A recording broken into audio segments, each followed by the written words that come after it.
पतियों के भी होते हैं कई कानूनी अधिकार। नमस्कार, मैं सृष्टि राय एक बार फिर एक ज्ञानवर्धक विषय लेकर आप सबके बीच उपस्थित हूँ। क्या आप जानते हैं पतियों के पास भी पत्नियों जितने होते हैं कानूनी अधिकार। जब एक लड़का लड़की शादी के बंधन में बंध जाते हैं तो उनके और उनके परिवार के लिए खुशी का पल होता है। ज़्यादातर कपल्स अपने रिश्ते को अच्छे से चलाते हैं, लेकिन वहीं कई कपल्स होते हैं जो शादी के बाद लड़ाई झगड़े और मारपीट वाद विवाद में देखे जाते हैं। ऐसे में अपने पति के सताए जाने पर पत्नी कानून का सहारा लेती है। दरअसल हमारे संविधान में महिलाओं के लिए कई कानून हैं। इसके जरिए वो पति पर केस करके और उसे न्याय भी मिलता है। ऐसे में सवाल उठता है, पतियों का क्या पतियों के लिए कोई कानून नहीं है? इसका जवाब है हाँ, हमारे संविधान में पतियों के लिए भी कई कानून हैं।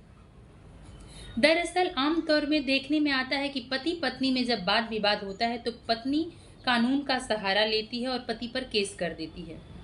इसमें दहेज, मारपीट और सताए जाने जैसी कई मामले शामिल होते हैं।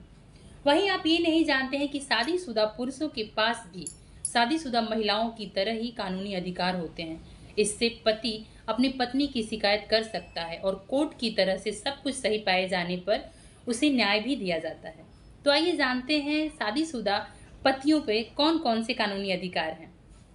मेंटल हैरेसमेंट की शिकायत, पत्नी की तरफ से की गई हिंसा और उत्पीड़न के खिलाफ शिकायत, दहेज के झूठे केस में शिकायत, गाली और धमकी देने की शिकायत, मायके में रहने पर शिकायत, पिटाई करने की धमकी देने पर शिकायत, किसी और के साथ अफेयर करने पर शिकायत। अगर पति अपनी पत्नी के खिलाफ कानूनी मदद लेता है तो हिंदू मैरिज एक्ट की तरह अपनी पत्नी से मेंटेनेंस भी मांग सकता है। हालांकि ये संभव है कि जब पत्नी नौकरी करती हो। इसके अलावा पत्नी की तरह पति को भी कोर्ट में तलाक लेने की याचिका दायर कर सकता है। साथ ही खुद से बनाई गई प्रॉपर्टी पर भी उसका स्वयं का ही अधिकार होता है।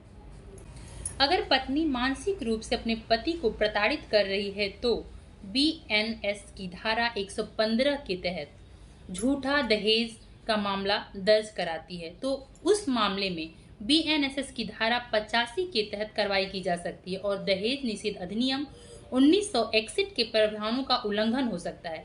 यदि आरोप झूठा होता है या झूठा साबित होता है तो पत्नी पर झूठे मामले दर्ज करके आरोप में मुकदमा चलाने के साथ साथ कार्रवाई भी की जा सकती है।